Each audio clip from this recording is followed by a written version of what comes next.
안녕하세요. 저는 올해 28살이 된 여자입니다. 어릴 적부터 저는 엄마 없이 자랐습니다. 듣기로는 엄마가 어릴 적 저를 낳자마자 버리고 도망갔다고 하더군요. 갓난 아이였던 저를 아빠는 도저히 혼자 키울 수가 없었고, 그런 저를 고아원에 보내겠다던 아버지를 필사적으로 말리던 할머니의 말씀을 들었습니다. 할머니께서는 자기가 키우겠다며 말씀하셨고, 그렇게 저는 할머니 손에 자라나게 되었습니다. 엄마가 도망갔지만 둘이 혼인신고도 안 했고 본거 중에 생긴 아이였는데 책임지지도 못할 아이를 낳았으니 서로 내 책임이니 실랑이를 벌이다가 결국 이 사단이 난 거였죠. 그래도 아빠는 책임감이라도 있었는지 엄마한테 연락도 안 된다고 한탄을 하면서도 할머니가 키운 닭이에 어쩔 수 없이 아빠도 같이 저를 키웠지만 그런 아빠마저도 제가 5살 때 사고로 돌아가셨습니다.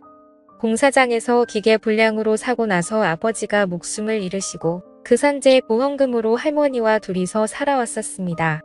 저는 제가 생각이란 걸 자각하기 전에 엄마가 도망 나가서 엄마 얼굴조차도 기억 못하고 외가족도 전혀 모르고 있습니다.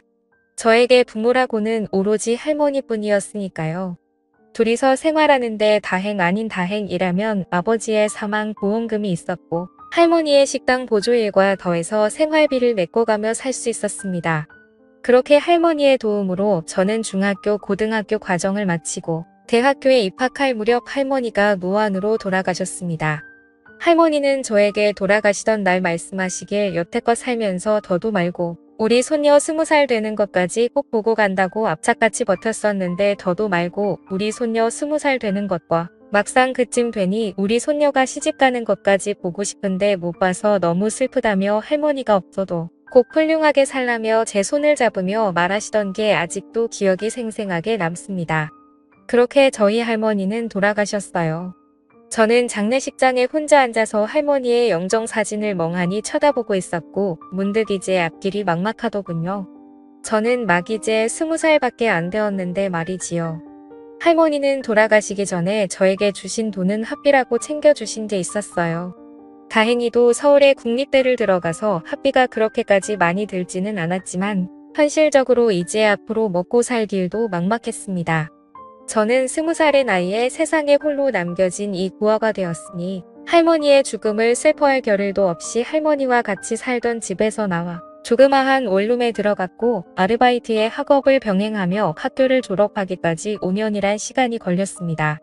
학교를 포기할까도 싶었지만 할머니의 죽기 전 소원이라며 졸업해서 훌륭한 사람이 되라고 할머니 말에 악착같이 돈을 모아서 다녔었네요. 그 이후 여러 아르바이트를 하며 대기업 취직시험을 보러 다녔고 끝내 2년 만에 대기업에 취직하여 회사를 입사하게 되었습니다. 취직하던 날 홀로 할머니 사진을 꺼내어 술 한잔 마시며 많이 울었습니다. 대학부터 회사에 취직해서도 저는 사람들과의 관계가 그렇게 쉽지는 않았습니다. 특히 부모님 이야기가 나올 때면 저는 공감 같은 건 전혀 할 수도 없었으니까요.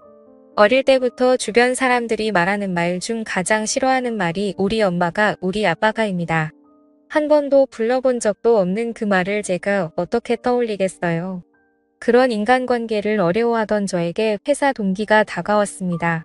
저보다 나이는 어리지만 대학을 졸업하자마자 취직하여 기수는 동기였던 남자 항상 저에게 눈 안아거리면서 제 뒤를 졸졸 따라다니더군요. 듣기로는 집도 잘 산다 하고 딱 봐도 엄청 귀하게 자란 남자였습니다. 학교도 저보다 훨씬 좋은 곳을 나왔고 살면서 고생이라고는 안 했는지 손에 굳은 살 하나 없더라고요.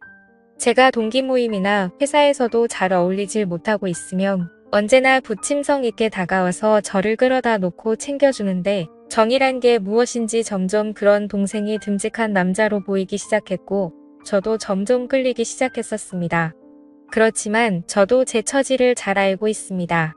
사실 대학생 때 처음으로 사귀었던 남자친구가 있었는데 남자친구의 엄마가 남자친구 모르게 몰래 찾아와서 우리 아들 그만 만났으면 좋겠다고 부모도 없는 아이 양 만나서 얼마나 고생을 시키려고 하냐며 쏘아붙이던 말에 저도 충격을 받아서 휴학도 하곤 했었거든요.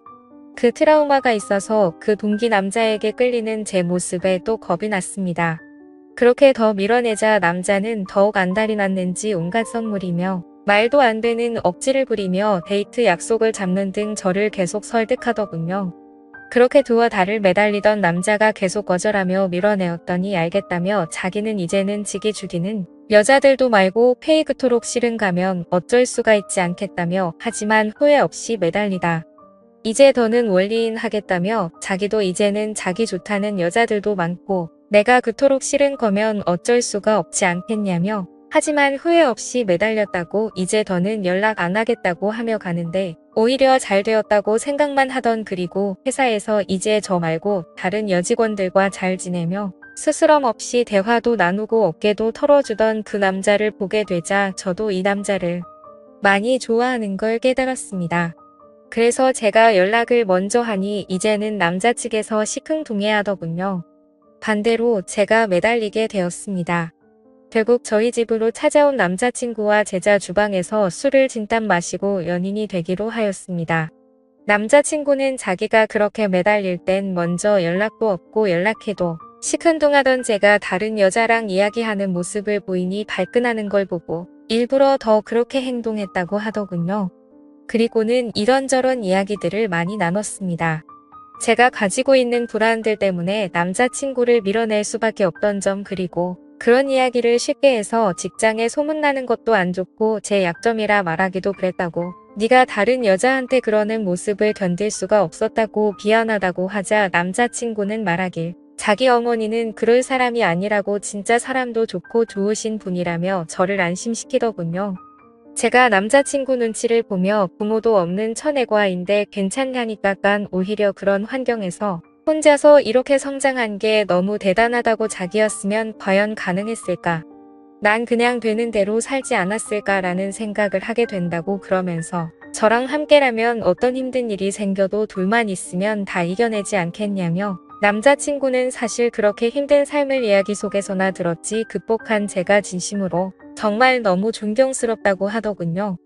누나가 잘못한 게 아니라 누나의 환경이 그렇게 된 거라고 나도 환경이 그랬으면 오히려 누나보다 못했을 거라며 저를 안아주던 남자친구. 그날 너무나도 고마웠고 또한 저에 대한 제 상황을 이해받았다는 것에 감정이 갑자기 한순간에 받쳐 펑펑 안겨서 울었습니다. 그런 제 과거를 알았음에도 남자친구는 정말 내색 한 번 없이 언제나 저에게 지극정성이었고 사귄 지 시간이 지나도 항상 그대로였어요.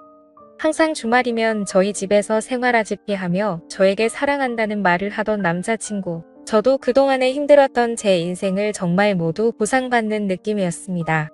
그러던 어느 날 남자친구는 이렇게 지내지 말고 슬슬 우리도 나이도 차가는데 결혼을 준비해보는 게 어떻겠냐고 자기 부모님을 만나보자는 말에 저는 겁을 먹었지만 남자친구의 진득한 설득에 처음으로 만나러 가게 되었습니다.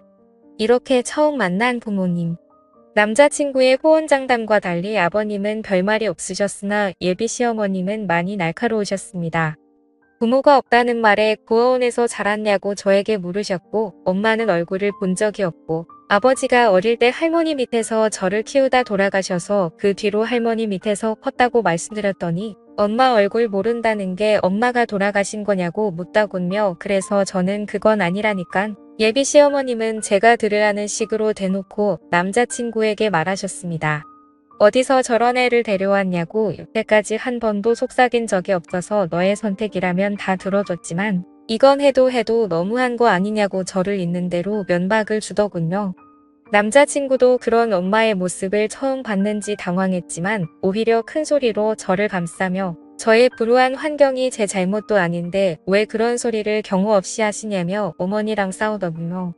결국 저는 그날 밥 한 술 제대로 못 먹고 숨 막히는 분위기 속에 있다가 집으로 돌아갔습니다. 남자친구는 저를 따라와 저랑 그냥 살고 혼인신고하겠다며 깨를 부리는 걸. 몇 가지 이러면 우리 둘이 진짜 아무것도 안 된다고. 부모 등지고 살 것도 아닌데 집에 가서 부모님 달래드리시라고. 나 같아도 나 같은 여자 우리 아들이 결혼한다 데려오면 솔직히 싫어할 거라고. 겨우겨우 남자친구를 집으로 돌려보냈습니다. 그렇게 우여곡절은 정말 더 많았고 예비 시모는 저를 정말 증오하듯이 싫어했으나 자기 아들이 저 아니면 안 된다고 식음을 전폐하고 밖으로 또 안 나가자 결국 결혼을 허락해 주셨습니다. 그렇게 결혼을 준비하던 어느 날 제가 청첩장에 들어갈 부모님 문제로 시어머니께 연락드렸고 친모 이름은 모르고 아버지 이름만 올리겠다고 하자 참 가지가지한다며 허락했습니다. 그리고 청첩장 샘플을 드렸더니 시어머니의 얼굴이 너무나도 와락 변하는 겁니다. 덜덜 떨면서 아버지 이름이 도땡땡씨가 맞냐고 묻더군요. 맞다고 혹시 아시는 분이냐니깐 아무것도 아니라며 말하던 시어머니 그렇게 어느 정도 시일이 지나 저에게 갑자기 전화를 하시더니 조용히 따로 보자며 저희 집으로 찾아와서는 이 결혼은 안 된다고 딱 잘라서 말하더군요. 대체 이제 와서 왜 그러시냐고 청첩장도 이제 다 나오고 결혼식장도 계약금도 모두 걸어놨다니깐 저한테 서류를 한 장 보여주더군요. 친자 확인 검사서였습니다. 저랑 시어머니하고 친자 확인서였어요. 그걸 보자 저는 시어머니가 제 어머니 아는 걸 잊게 되었습니다. 제가 아무 말도 안 하고 가만히 있자 시어머니는 저에게 미안하다고 자기가 그땐 가난한 남자랑 한순간의 실수로 얘를 낳은 거라 도망친 거였다고 하더군요. 그래서 평생 잊고 살았는데 지기가 지은 죄가 이렇게 드러날 줄 몰랐다네요. 자기 남편이고 아들이고 자기의 과거를 모르니까 그냥 자신이 가지고 있는 돈 거의 전부 다 저한테 줄 테니 제발 그냥 아무 말 없이 해외라도 나가서 쉬다 오라고 모든 건 다 자기가 책임을 진다며 말했습니다. 그토록 그동안 저를 표독스럽게 갈구던 예비시모가 알고 봤더니 제가 어릴 때 버리고 떠나서 이 모든 불행을 만든 친엄마였다니 거짓말 같게도 이 모든 일은 사실이었습니다. 저는 제 이복동생과 살을 맞대며 살아왔던 것이었고 결혼까지 하려고 한 것이었죠. 그 다음날 제 엄마는 다시 찾아와 저에게 돈을 주고 가며 제발 부탁한다는 말을 하길래 제가 화가 나서 이대로 못 간다며 왜 당신 때문에 내가 이 결혼을 파토내야 되냐고 그냥 남자친구랑 결혼해서 살면 우리도 아무것도 모를 일 아니냐고 따지니 어차피 밝혀지면 법적으로도 저희는 부부가 될 수 없다며 다 자기의 죄라고 평생 사죄할 테니 제발 좀 떠나달라고 하더군요. 결국 저는 남자친구에게는 편지 한 통을 남기고 회사도 사표를 내고 떠났습니다. 제 박복한 인생에 비행기 한 번 타본 적 없었는데 이렇게 첫 해외 여행이 신혼여행이 아니라 이런 식으로 하게 될 줄은 꿈에도 몰랐네요. 저는 이제 어떻게 살아야 하나요? 제 사연 들어주셔서 감사해요.